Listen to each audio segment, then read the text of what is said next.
सत श्री अकाल। सत श्री अकाल। सत्यम शिवम सुंदरम। सत्यम शिवम सुंदरम। गुरु पिता डॉक्टर जगजीत सिंह गरेवाल जी की इजाज़त के नाल ਆਪਾਂ ਇਹ ਪ੍ਰੋਗਰਾਮ ਸ਼ੁਰੂ ਕਰਨ ਲੱਗੇ ਹਾਂ। ਜਿਵੇਂ ਕਿ ਸਾਰਿਆਂ ਨੂੰ ਹੀ ਪਤਾ ਹੈ, ਇਹ ਪ੍ਰੋਗਰਾਮ ਹਰ ਹਫ਼ਤੇ ਵੈਨਕੂਵਰ ਦੇ ਸਮੇਂ ਦੇ ਹਿਸਾਬ ਨਾਲ ਸ਼ਨੀਵਾਰ ਸ਼ਾਮ ਨੂੰ 6:30 ਵਜੇ ਕੀਤਾ ਜਾਂਦਾ ਹੈ। ਅੱਜ ਦੇ ਇਸ ਪ੍ਰੋਗਰਾਮ ਦੇ ਵਿੱਚ ਸਹਿਜ ਤਾਰਾ ਗ੍ਰੰਥ ਵਿੱਚ ਪੇਸ਼ ਕੀਤੇ ਗਏ ਰੂਹਾਨੀਅਤ ਦੇ ਲੁਕਵੇਂ ਭੇਤਾਂ ਨੂੰ ਇੱਕ ਇੱਕ ਕਰਕੇ ਖੋਲ੍ਹਣ ਦਾ ਉਪਰਾਲਾ ਹੈ। ਸੋ ਸਹਿਜ ਤਾਰਾ ਗ੍ਰੰਥ ਦੇ ਅੱਜ ਦੇ ਇਸ ਪ੍ਰੋਗਰਾਮ ਦੇ ਵਿੱਚ ਸਹਿਜ ਤਾਰਾ ਗ੍ਰੰਥ ਵਿੱਚ ਪੰਨਾ ਨੰਬਰ 30 ਵਿੱਚ ਅੰਕਿਤ ਇੱਕ ਵਿਚਾਰ ਨੂੰ ਸਮਝਣ ਦਾ ਯਤਨ ਕਰਨਾ ਹੈ। ਇਹ ਵਿਚਾਰ ਇਹ ਹੈ, ਦੁਨੀਆ ਹੰਕਾਰੀਆਂ ਦੀ ਝਗੜਾਲੂ ਨਗਰੀ ਹੈ। ਸੋ ਮੈਂ ਗੁਰੂ ਪਿਤਾ ਜੀ ਨੂੰ ਬੇਨਤੀ ਕਰਦਾ ਕਿ ਇਸ ਵਿਚਾਰ ਦਾ ਇਤਿਹਾਸਕ ਪਿਛੋਕੜ ਦੇ ਬਾਰੇ ਦੱਸੋ ਜੀ। ਸਭ ਤੋਂ ਪਹਿਲਾਂ ਤਾਂ ਇਹ ਹੈਗਾ ਕਿ ਆਪਾਂ ਇਹਨੂੰ ਸਮਝ ਲਈਏ ਕਿ ਦੁਨੀਆ ਹੰਕਾਰੀਆਂ ਠੀਕ ਹੈ, ਬੰਦਿਆਂ ਨੇ ਆਪਾਂ ਕਿਹਾ ਝਗੜਾਲੂ ਨਗਰੀ ਹੈ ਜੀ। ਇੱਥੇ ਸ਼ਾਂਤੀ ਨਹੀਂ ਹੈ, ਪੀਸ ਨਹੀਂ ਹੈ, ਡਿਸਟਰਬੈਂਸ ਤੇ ਡਿਸਟਰਬੈਂਸ ਹੀ।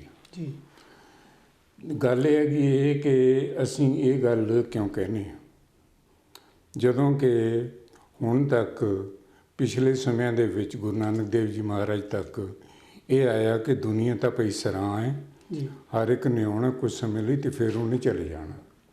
ਜਾਂ ਇਹ ਆਇਆ ਕਿ ਇਹ ਤਾਂ ਇੱਕ ਦਰਖਤ ਹੈਗਾ ਜਿਹਦੇ 'ਤੇ ਜਾਨਵਰ ਆਉਂਦੇ ਆ, ਰਾਤ ਕੱਟਦੇ ਅਤੇ ਆਪਣੇ ਚਲੇ ਜਾਂਦੇ ਆ। ਜਾਂ ਤੀਜਾ ਇਹਦੇ ਬਾਰੇ ਹੁੰਦਾ ਹੈਗਾ ਕਿ ਇਹ ਤਾਂ ਮੁਸਾਫਿਰਖਾਨਾ ਜੀ ਦੁਨੀਆ, ਅਤੇ ਆਪਾਂ ਇਹਨੂੰ ਕਹਿਣ ਲੱਗ ਗਏ ਇਹ ਝਗੜੇਲੂ ਨਗਰੀ ਜੀ। ਗੱਲ ਇਹ ਹੈਗੀ ਹੈ ਕਿ ਆਪਾਂ ਇਹਦੇ ਲਫ਼ਜ਼ਾਂ ਦੀ ਅਤੇ ਵਿਚਾਰਾਂ ਦੀ ਜਿਹੜੀ ਇਤਿਹਾਸਿਕਤਾ ਹੈਗਾ ਉਸ ਨੂੰ ਡਿਸਕਸ ਕਰਨ ਲੱਗੇ ਹਾਂ। ਇਤਿਹਾਸਿਕਤਾ ਦਾ ਮਤਲਬ ਹੈਗਾ ਇਹ ਕਿ ਦੁਨੀਆ ਦੇ ਬਾਰੇ ਜੋ ਸਾਡੇ ਮਹਾਨ ਪੈਗੰਬਰ ਗੁਰੂ ਅਤੇ ਪੀਰ ਹੋਏ ਆ, ਉਹ ਆਪਣੇ ਵਿਚਾਰ ਕਿਵੇਂ ਰੱਖਦੇ ਆ ਅਤੇ ਉਹਨਾਂ ਦੇ ਵਿੱਚ ਬਦਲਾਅ ਕਿਵੇਂ ਆਉਂਦਾ ਹੈ।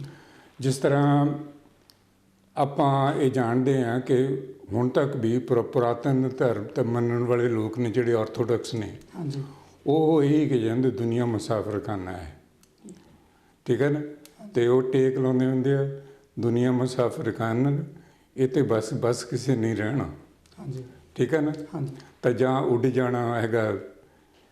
ਸਾਡਾ ਚਿੜੀਆਂ ਦਾ ਚੰਬਾ ਇਹ ਉਹ ਕਹਿੰਦੇ ਤਾਂ ਕੁੜੀਆਂ ਲਈ ਹੁੰਦੇ, ਪਰ ਇਹ ਪਹਿਲਾਂ ਆਇਆ ਸੀਗਾ ਇਹ ਕਿ ਅਧਿਆਤਮ ਦੇ ਵਿੱਚ ਜਿਹੜੇ ਬੰਦੇ ਸਾਧਕ ਹੁੰਦੇ ਸੀ। ਹਾਂਜੀ, ਇਹ ਸਾਰੀ ਚੀਜ਼ ਦੇ ਵਿੱਚ ਇੱਕ ਗੱਲ ਸਮਝ ਲੈਣੀ ਚਾਹੀਦੀ ਹੈ ਕਿ ਇਸ ਨੂੰ ਆਪਾਂ ਜੇ ਇਤਿਹਾਸਿਕ ਤੌਰ 'ਤੇ ਪਰਖਣਾ ਤਾਂ ਆਪਾਂ ਇਸ ਨੂੰ ਦੋ ਹਿੱਸਿਆਂ ਵਿੱਚ ਵੰਡਾਂਗੇ। ਜੀ, ਇੱਕ ਯੁੱਗ ਹੈਗਾ ਸੀਗਾ ਰਜਵਾੜਾ ਸ਼ਾਹੀ ਦਾ, ਜਿਹਨੂੰ ਫਿਊਡਲਿਜ਼ਮ ਕਹਿੰਦੇ ਆ। ਫਿਊਡਲਿਜ਼ਮ ਦੇ ਵਿੱਚ ਰਿਸ਼ਤੇ ਵੱਖਰੀ ਤਰ੍ਹਾਂ ਦੇ ਸੀ। ਇੱਕ ਤਾਂ ਜਿਹੜੇ ਨਿੱਜੀ ਰਿਸ਼ਤੇ ਸੀ, ਪਰਿਵਾਰਕ ਰਿਸ਼ਤੇ ਸੀ, ਉਹਨਾਂ ਦੇ ਵਿੱਚ ਪਿਆਰ ਅਤੇ ਤਿਉ ਸੀ, ਅਤੇ ਬੁਨਿਆਦੀ ਤੌਰ ਦੇ ਉੱਤੇ ਕਿਉਂਕਿ ਉਹ ਇੱਕੋ ਹੀ ਕਾਰੋਬਾਰ ਕਰਦੇ ਸੀ ਅਤੇ ਇੱਕੋ ਜਗ੍ਹਾ 'ਤੇ ਰਹਿੰਦੇ ਸੀ ਅਤੇ ਉਹਨਾਂ ਦੀ ਦੁਨੀਆ ਬੜੀ ਛੋਟੀ ਸੀ, ਇਸ ਕਰਕੇ ਉਹ ਇੱਕ ਦੂਜੇ ਦੇ ਨਾਲ ਮੇਲ ਮਿਲਾਪ ਕਰਕੇ ਜ਼ਿਆਦਾ ਜੁੜ ਕੇ ਰਹਿੰਦੇ ਸੀ, ਜਿਹਨਾਂ ਨੂੰ ਆਪਾਂ ਹਿਊਮਨ ਰਿਲੇਸ਼ਨਸ ਕਹਿੰਦੇ ਹਾਂ। ਅਤੇ ਦੂਸਰੀ ਚੀਜ਼ ਇਹ ਸੀ ਕਿ ਉਸ ਵੇਲੇ ਪਰਮਾਤਮਾ ਦਾ ਡਰ ਸੀ, ਕਿਉਂਕਿ ਅਧਿਆਤਮਿਕ ਤੌਰ ਦੇ ਉੱਤੇ ਜਿਹੜੀਆਂ ਉਸ ਵੇਲੇ ਦੀਆਂ ਮੂਵਮੈਂਟ ਸੀ ਉਹਨਾਂ ਦੇ ਵਿੱਚ ਕਲੀਅਰ ਹੋ ਗਿਆ ਸੀਗਾ ਕਿ ਪਰਮਾਤਮਾ ਦਾ ਸਰੂਪ ਕੀ ਹੈ, ਉਹਨੂੰ ਕਿਵੇਂ ਪਰਿਭਾਸ਼ਿਤ ਕਰਨਾ ਅਤੇ ਉਹਦੇ ਬਾਰੇ ਕਿਵੇਂ ਸਮਝਣਾ। ਅਤੇ ਉਸ ਦੇ ਲਈ ਸੰਸਾਰ ਭਰ ਦੇ ਵਿੱਚ ਜਿਹੜੇ ਸੀਗੇ ਅਧਿਆਤਮਿਕ ਗੁਰੂ, ਜਿਨ੍ਹਾਂ ਨੂੰ ਪੈਗੰਬਰ ਕਹਿ ਸਕਦੇ ਹਾਂ, ਉਹਨਾਂ ਨੇ ਆਪਣੇ ਆਪਣੇ ਵਿਚਾਰ ਦਿੱਤੇ ਅਤੇ ਉਹਨਾਂ ਦੇ ਨਾਲ ਲੋਕ ਜੁੜਨੇ ਸ਼ੁਰੂ ਹੋਏ ਅਤੇ ਉਹਨਾਂ ਨੇ ਪਰਮਾਤਮਾ ਨੂੰ ਪਾਉਣ ਦੀਆਂ ਵਿਧੀਆਂ ਦੇ ਬਾਰੇ ਵਿੱਚ ਵੀ ਜ਼ਿਕਰ ਕੀਤਾ ਜਿਹੜਾ ਚੱਲ ਰਿਹਾ ਹੈ। ਅਤੇ ਇਸੇ ਤਰ੍ਹਾਂ ਉਹਦੇ ਵਿੱਚ ਕਿਉਂਕਿ ਪਰਮਾਤਮਾ ਦਾ ਡਰ ਸੀ, ਇਸ ਲਈ ਮੰਨ ਲਿਆ ਜਾਂਦਾ ਸੀਗਾ ਕਿ ਪਰਮਾਤਮਾ ਤੋਂ ਬਗੈਰ ਹੋਰ ਕੋਈ ਤਾਕਤ ਹੀ ਨਹੀਂ ਹੈ ਅਤੇ ਪਰਮਾਤਮਾ ਨੇ ਧਰਤੀ ਪੈਦਾ ਕੀਤੀ ਹੈ ਅਤੇ ਧਰਤੀ ਜਿਹੜੀ ਹੈਗੀ ਇਹ ਮਾਂ ਹੈ ਅਤੇ ਧਰਤੀ ਜਿਹੜੀ ਮਾਂ ਹੈ ਇਹਦਾ ਸਤਿਕਾਰ ਕਰਨਾ ਚਾਹੀਦਾ। ਇਸ ਲਈ ਸਾਰੇ ਆਪਾਂ ਇਸ ਤੋਂ ਡਰਦੇ ਹਾਂ। ਤੇ ਸਤਿਕਾਰ ਦੇ ਵਜੋਂ ਹੀ ਜਿਹੜਾ ਸੀਗਾ ਤਾਂ ਇਹਦੇ ਬਾਰੇ ਇਹ ਮੰਨਿਆ ਗਿਆ, ਮੁਸਾਫਰਖਾਨਾ ਇਸ ਲਈ ਕਹਿੰਦੇ ਆ ਕਿ ਇਹ ਲੋਕਾਂ ਨੂੰ ਸ਼ਰਨ ਦੇਣ ਵਾਲੀ ਹੈ। ਉਹਦੀ ਪੋਜ਼ੀਟਿਵ ਸਾਡੇ ਦਿਮਾਗ 'ਚ ਵੈਲਿਊ ਬੈਠੀ ਸੀ, ਕਿਉਂਕਿ ਅਸੀਂ ਲੋਕ ਆਪਣੇ ਤੋਂ ਵੱਡਾ ਪਰਮਾਤਮਾ ਨੂੰ ਮੰਨਦੇ ਸੀ। ਦੂਜੀ ਗੱਲ ਇਹਦੇ 'ਚ ਇਹ ਆ ਗਈ ਕਿ ਰਜਵਾੜਾ ਸ਼ਾਹੀ ਦੇ ਵਿੱਚੋਂ ਜਦੋਂ ਚੇਂਜ ਹੁੰਦੀ ਹੈਗੀ ਆਪਣੇ ਕੈਪੀਟਲਿਜ਼ਮ ਦੇ ਵਿੱਚ, ਪੂੰਜੀਵਾਦ ਦੇ ਵਿੱਚ, ਤਾਂ ਉਸ ਦੇ ਨਾਲ ਜਿਹੜਾ ਗਿਆਨ ਵਿਗਿਆਨ ਹੈ ਉਹ ਸ਼ੁਰੂ ਹੁੰਦਾ। ਮਸ਼ੀਨੀਕਰਨ ਜਿਹਨੂੰ ਆਪਾਂ ਕਹਿੰਦੇ ਜਾਂ ਇੰਡਸਟਰੀਲਾਈਜੇਸ਼ਨ, ਉਹ ਬੜੀ ਤੇਜ਼ ਸਪੀਡ ਦੇ ਨਾਲ ਸ਼ੁਰੂ ਹੁੰਦਾ ਅਤੇ ਉਸ ਦੇ ਸ਼ੁਰੂ ਹੋਣ ਦੇ ਨਾਲ ਜਿਹੜਾ ਪਰਮਾਤਮਾ ਦਾ ਕੌਨਸੈਪਟ ਹੈ ਉਸ ਦੀ ਜਗ੍ਹਾ ਪੈਸੇ ਦਾ ਕੌਨਸੈਪਟ ਭਾਰੂ ਹੋ ਗਿਆ। ਸਮਝੋ ਕਿ ਰਜਵਾੜਾ ਸ਼ਾਹੀ ਦੇ ਵਿੱਚ, ਫਿਊਡਲਿਜ਼ਮ ਦੇ ਵਿੱਚ ਜੇ ਸਭ ਤੋਂ ਵੱਡਾ ਸੀ ਅਤੇ ਕਰਤਾ ਸੀ ਤਾਂ ਉਹ ਮੰਨ ਲਿਆ ਜਾਂਦਾ ਸੀ ਕਿ ਪਰਮਾਤਮਾ ਹੈ। ਪਰ ਕੈਪੀਟਲਿਜ਼ਮ ਯੁੱਗ ਦੇ ਆਉਣ ਨਾਲ, ਕਿਉਂਕਿ ਪਰਮਾਤਮਾ ਤੋਂ ਬਗੈਰ ਲੋਕ ਆਪਣੀਆਂ ਤਾਕਤਾਂ ਕਰਕੇ ਵਧਦੇ ਰਹੇ, ਇਸ ਲਈ ਉਹਨਾਂ ਨੇ ਪੈਸੇ ਨੂੰ ਪ੍ਰਧਾਨ ਮੰਨ ਲਿਆ ਅਤੇ ਉਹਦੇ ਵਿੱਚ ਜ਼ਮੀਨ ਅਤੇ ਜਾਇਦਾਦ ਜਿਹੜੀ ਸੀਗੀ ਉਹੀ ਭਾਰੂ ਹੁੰਦੀ ਰਹੀ। ਉਹਦੇ ਵਿੱਚ ਹੀ ਆਪਾਂ ਜਿਹੜੀ ਹੈਗੀ ਇਹ ਐਜੂਕੇਸ਼ਨ ਜਿਹੜੀ ਹੈਗੀ, ਐਜੂਕੇਸ਼ਨ ਦੇ ਨਾਲ ਮਨੁੱਖ ਨੂੰ ਸ਼ਾਂਤੀ ਅਤੇ ਚੈਨ ਨਹੀਂ ਮਿਲਿਆ। ਇਹਦੇ 'ਚ ਇੱਕ ਲਫ਼ਜ਼ ਹੈਗਾ ਚੀਨੀ ਧਾਰਮਿਕ ਆਗੂ ਪੈਗੰਬਰ ਡਾਓਇਜ਼ਮ ਵਾਲਾ, ਉਹਦੀ ਇੱਕ ਲਾਈਨ ਹੈਗੀ, ਉਹ ਹੈਗੇ ਕਿ ਇੰਟੈਲੈਕਚੁਅਲਿਜ਼ਮ ਬਰੀਡਸ ਹਿਪੋਕ੍ਰੇਸੀ।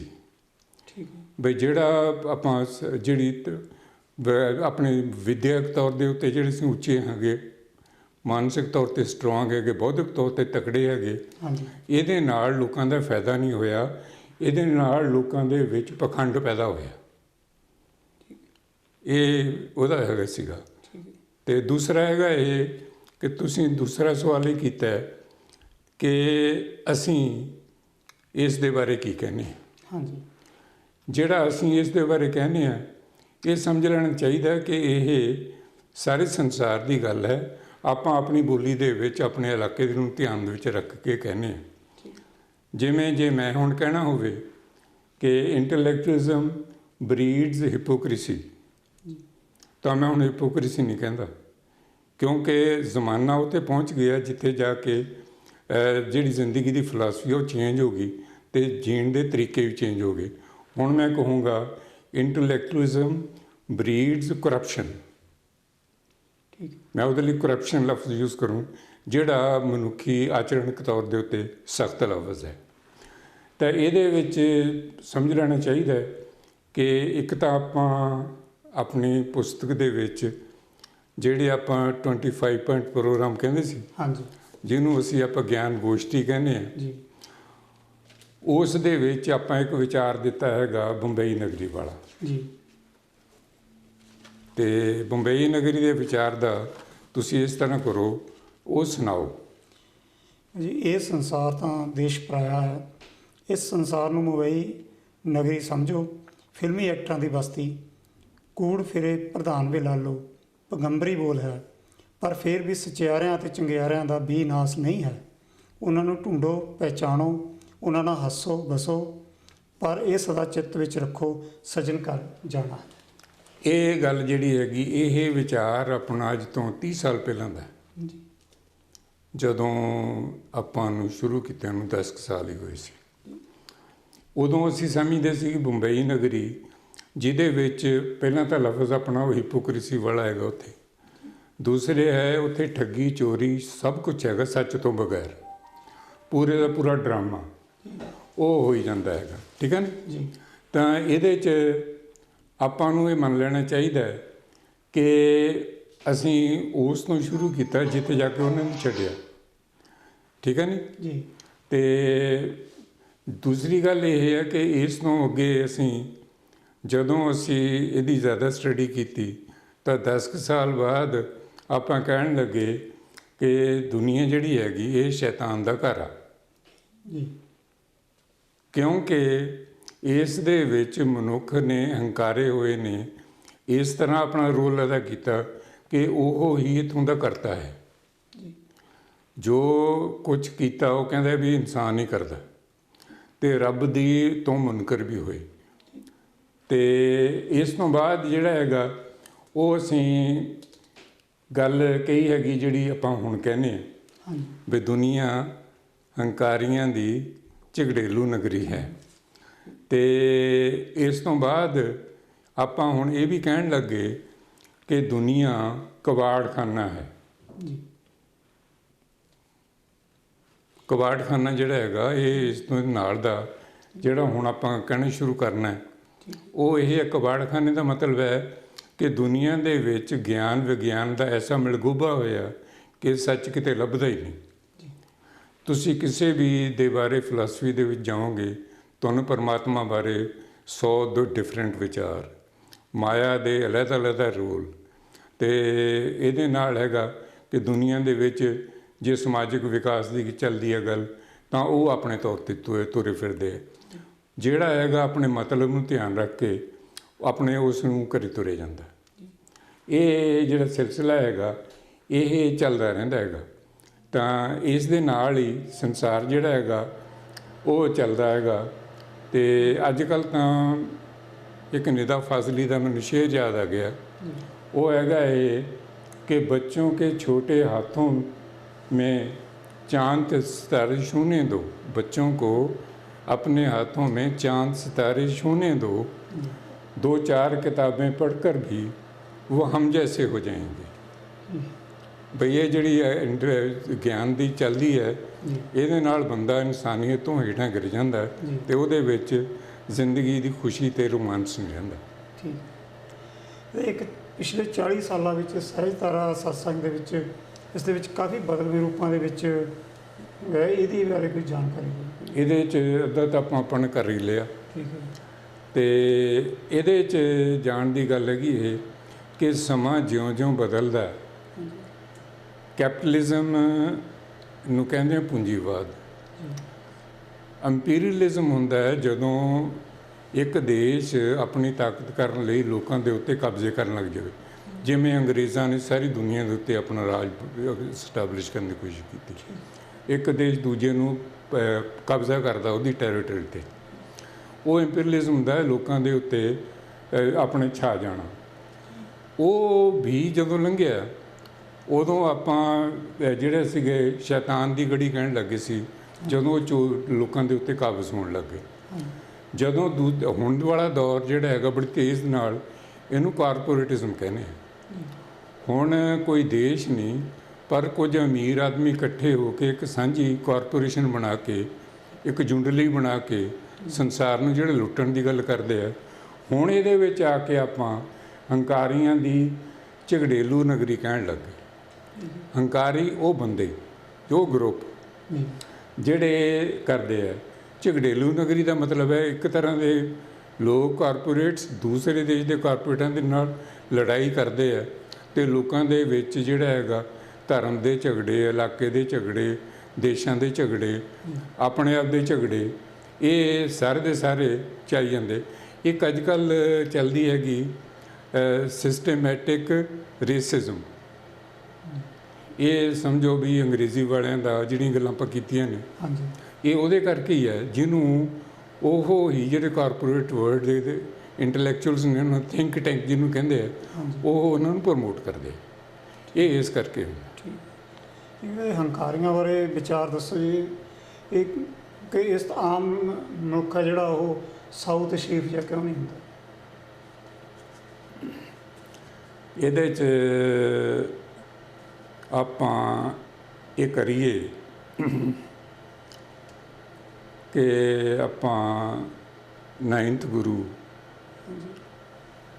ਦੀ ਇੱਕ ਗੱਲ ਦਿਮਾਗ 'ਚ ਬਿਠਾ ਲਈਏ ਜਿਹੜੀ ਸਰਪਰਵਾਨਤ ਹੈ। ਉਹ ਹੈ ਕਿ ਜਗਤ ਮੇਂ ਝੂਠੀ ਦੇਖੀ ਪ੍ਰੀਤ, ਆਪਣੇ ਹੀ ਸੁਖ ਸੋਂ ਸਭ ਲਾਗਿਓ, ਕਿਆ ਦਾਰਾ ਕਿਆ ਮੀਤ। ਦਾਰਾ ਮੈਨੇ ਪਤਨੀ, ਮੀਤ ਮੈਨੇ ਦੋਸਤ। ਉਹ ਕਹਿੰਦੇ ਕਿ ਜੇ ਤੁਹਾਨੂੰ ਕਿਸੇ ਨੂੰ ਮਤਲਬ ਹੈ ਤਾਂ ਉਹ ਤੁਹਾਡੇ ਨਾਲ ਜੁੜਿਆ ਹੋਇਆ, ਜੇ ਤੁਹਾਨੂੰ ਕਿਸੇ ਨੂੰ ਮਤਲਬ ਨਹੀਂ ਤਾਂ ਉਹ ਕੁਛ ਵੀ ਦੂਜੇ ਦੇ ਨਾਲ ਜੁੜ ਕੇ ਨਹੀਂ ਚੱਲਦਾ। ਅਤੇ ਇਹਦੇ ਵਿੱਚ ਜਿਹੜੀ ਗੱਲ ਹੁੰਦੀ ਹੈ ਉਹ ਆਉਂਦੀ ਹੈਗੀ ਗੈਰਤ, ਇੱਕ ਲਫ਼ਜ਼ ਹੁੰਦਾ, ਇੱਕ ਮਗਰੂਰੀ। ਇਹ ਵੀ ਧਿਆਨ ਰੱਖਣਾ ਚਾਹੀਦਾ ਕਿਉਂਕਿ ਜਿਹੜਾ ਆਪਾਂ ਕਹਿੰਦੇ ਹਾਂ ਕਿ ਇਸ ਦੇ ਵਿੱਚ ਭਲੇ ਲੋਕ ਵੀ ਹੈਗੇ, ਰੱਬ ਦੇ ਲੋਕ ਵੀ ਹੈਗੇ। ਹਾਂਜੀ ਤਾਂ ਇਸ ਜਿਹੜੇ ਹੰਕਾਰ ਦੀ ਤੁਸੀਂ ਗੱਲ ਕਰਦੇ ਹੋ, ਇਸ ਨੂੰ ਦੋ ਰੂਪਾਂ ਦੇ ਵਿੱਚ ਵਟਾ ਲਓ।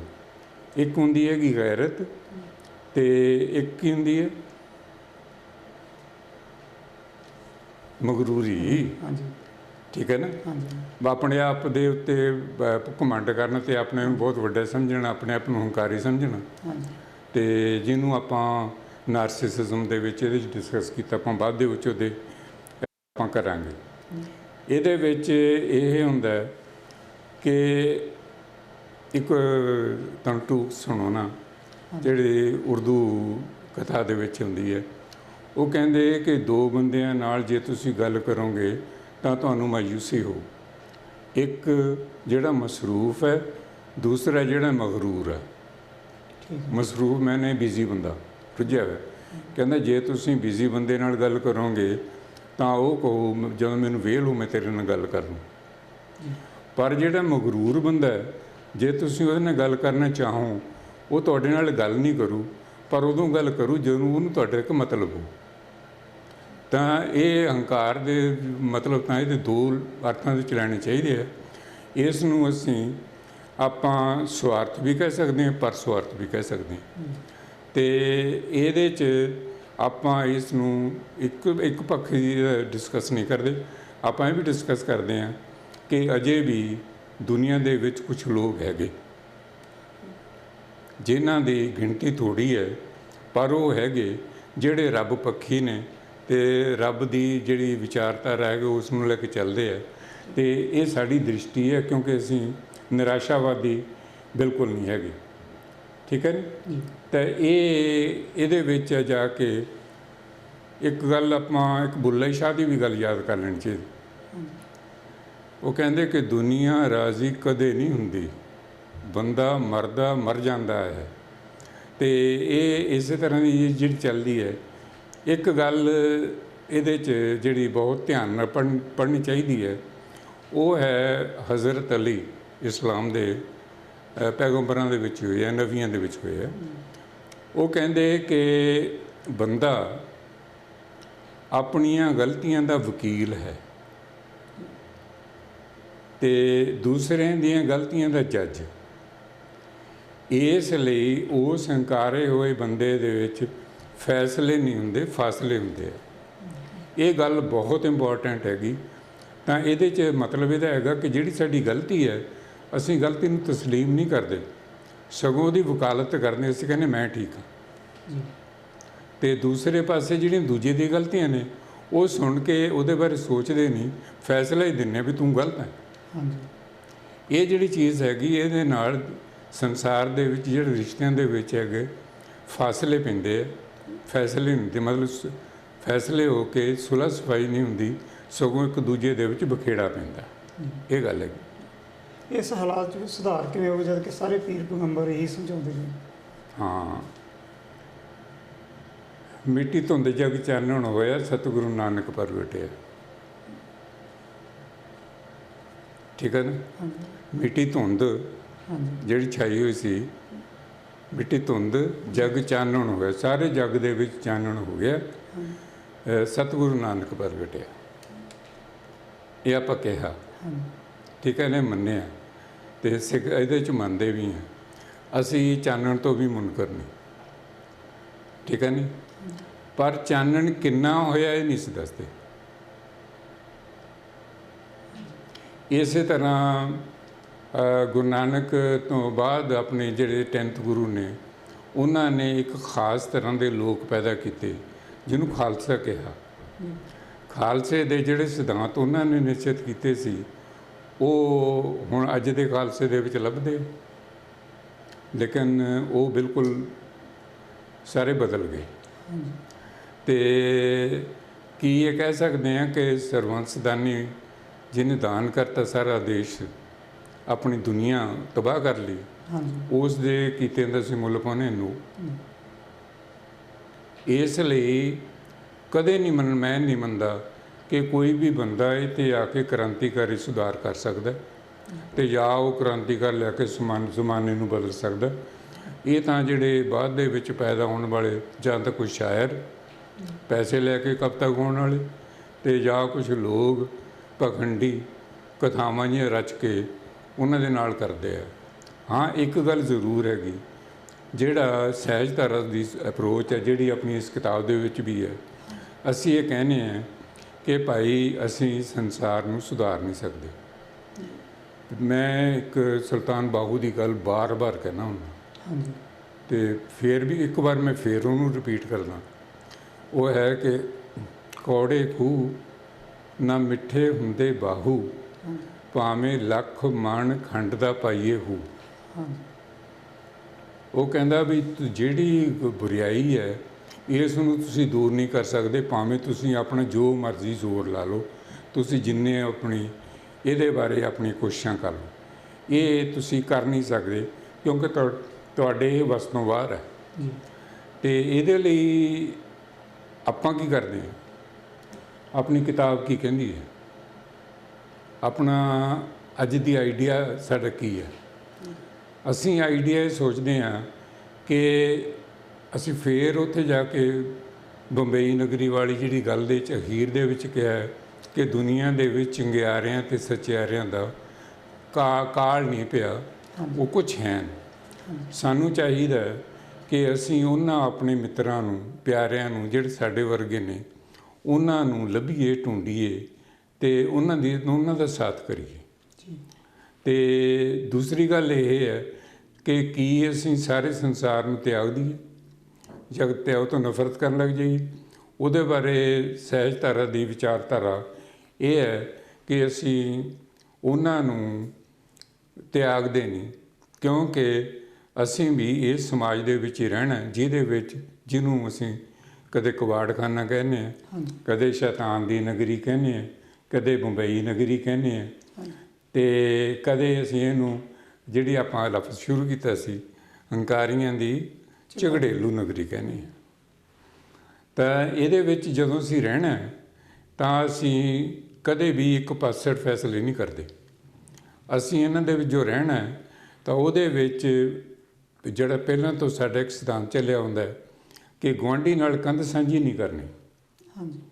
ਇਹਦੇ 'ਚ ਹੈਗਾ ਕਿ ਦੁਨੀਆ ਦੇ ਨਾਲ ਸਾਡਾ ਕੋਈ ਮੁਕਾਬਲਾ ਨਹੀਂ, ਵੱਡੇ ਛੋਟੇ ਹੋਣ ਦਾ ਕੰਪੀਟੀਸ਼ਨ ਦਾ ਸਾਡਾ ਕਿਸੇ ਨਾਲ ਕੋਈ ਨਹੀਂ, ਸਾਡੇ ਆਪਣੇ ਕਿਸੇ ਨਾਲ ਵੀ ਨਹੀਂ ਹੈ। ਅਸੀਂ ਆਪਣੇ ਤੌਰ 'ਤੇ ਰਹਿੰਦੇ ਹਾਂ ਅਤੇ ਸਾਡਾ ਮੇਲ ਮਿਲਾਪ ਜਿਹੜਾ ਹੈਗਾ ਆਪਣੇ ਵਰਗੇ ਬੰਦਿਆਂ ਦੇ ਨਾਲ ਹੈ, ਜਿਨ੍ਹਾਂ ਦੇ ਨਾਲ ਅਸੀਂ ਰਹਿਣਾ ਅਤੇ ਸਾਰੀ ਦੁਨੀਆ ਦੇ ਵਿੱਚ ਜਾਂਦੇ ਰਹਿਣਾ ਹੈਗਾ, ਕਰਦੇ ਰਹਿਣਾ ਹੈਗਾ, ਜੋ ਅਸੀਂ ਵਿਵਹਾਰ ਕਰਦੇ ਹਾਂ। ਅਤੇ ਇਹਦੇ ਲਈ ਇੱਕ ਇਸ ਕਿਤਾਬ ਦੇ ਵਿੱਚ ਤੁਹਾਨੂੰ ਪੜ੍ਹ ਲੈਣੀ ਚਾਹੀਦੀ ਹੈ। ਆਪਾਂ ਭੈਣੀ ਸਾਹਿਬ ਦੀ ਗੱਲ ਕੀਤੀ ਹੈ, ਸੰਤ ਬਾਬਾ ਰਾਮ ਸਿੰਘ ਹੋਰਾਂ ਦੀ। ਉਹ ਜਿਹੜਾ ਐਕਸਪੈਰੀਮੈਂਟ ਹੈ ਉਹ ਅੱਜ ਤੋਂ ਪਹਿਲਾਂ ਹੋਇਆ, ਫਿਊਡਲਿਜ਼ਮ ਦੇ ਵਿੱਚ ਹੋਇਆ। ਉਸ ਨੂੰ ਅਸੀਂ ਮੰਨ ਕੇ, ਉਦਾਹਰਣ ਮੰਨ ਕੇ, ਉਹਦਾ ਪਿੱਛੇ ਬਿਲਕੁਲ ਹੀ ਮੰਨ ਕੇ ਨਹੀਂ ਚੱਲ ਸਕਦੇ, ਪਰ ਬਦਲੇ ਹੋਏ ਹਾਲਾਤਾਂ ਦੇ ਵਿੱਚ ਜਿਹੜੀ ਸਿਚੁਏਸ਼ਨ ਹੈ ਅਸੀਂ ਉਹਨੂੰ ਅਡਾਪਟ ਕਰਦੇ ਹਾਂ। ਉਹਨਾਂ ਨੇ ਆਪਣਾ ਇੱਕ ਸਮਾਜ ਸਿਰਜਿਆ ਛੋਟਾ ਜਿਹਾ ਭੈਣੀ ਸਾਹਿਬ ਦੇ ਵਿੱਚ, ਅਤੇ ਸਾਰੀਆਂ ਆਪਣੀਆਂ ਜ਼ਰੂਰਤਾਂ ਪੂਰੀਆਂ ਕਰਨ ਦਾ ਪੂਰੇ ਦਾ ਪੂਰਾ ਇੱਕ ਅਲੱਗਾ ਗਰੁੱਪ ਫਾਰਮ ਕਰ ਲਿਆ।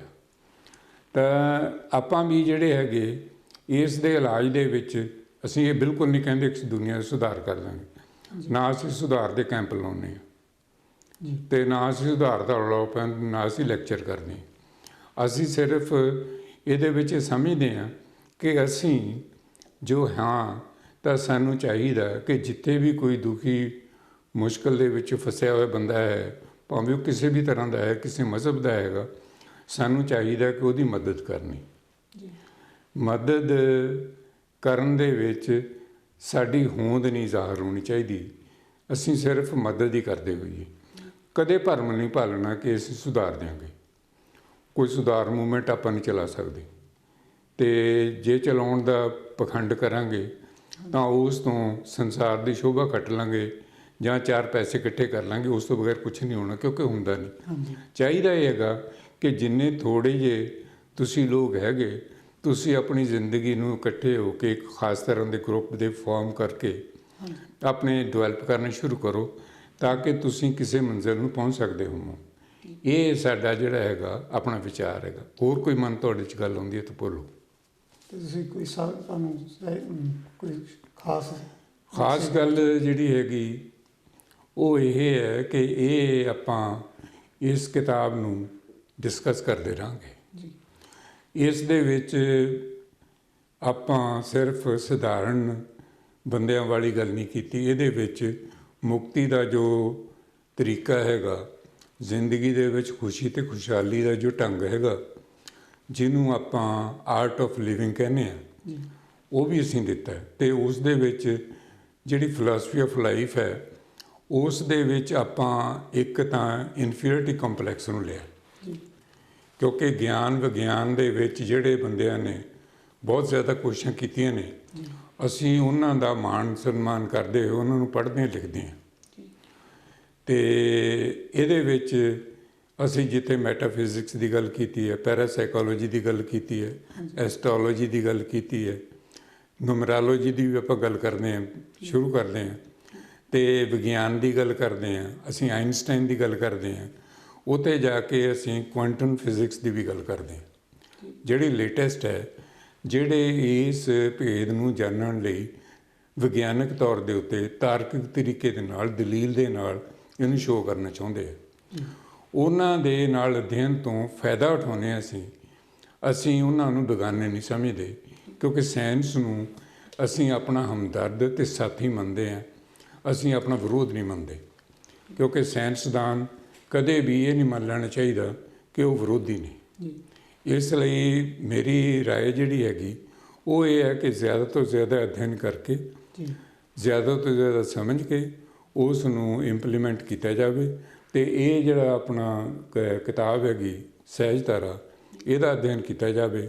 ਸਾਡਾ ਵਿਸ਼ਵਾਸ ਹੈਗਾ ਕਿ ਇਹ ਪਾਰ ਉਤਾਰੇ ਲਈ ਕਾਫੀ ਹੈ, ਮੁਕਤੀ ਦਾ ਦਰ ਵੀ ਹੈ ਅਤੇ ਮੁਕਤੀ ਦਾਤਾ ਵੀ ਇਹ ਕਿਤਾਬ ਹੋ ਸਕਦੀ ਹੈ ਜੇ ਬੰਦਾ ਇਸ ਨੂੰ ਕੋਸ਼ਿਸ਼ ਦੇ ਨਾਲ ਕਰੇ ਤਾਂ। हे परमात्मा समाप्ति दे, हे परमात्मा समाप्ति दे, हे परमात्मा समाप्ति दे, हे परमात्मा समाप्ति दे, हे पर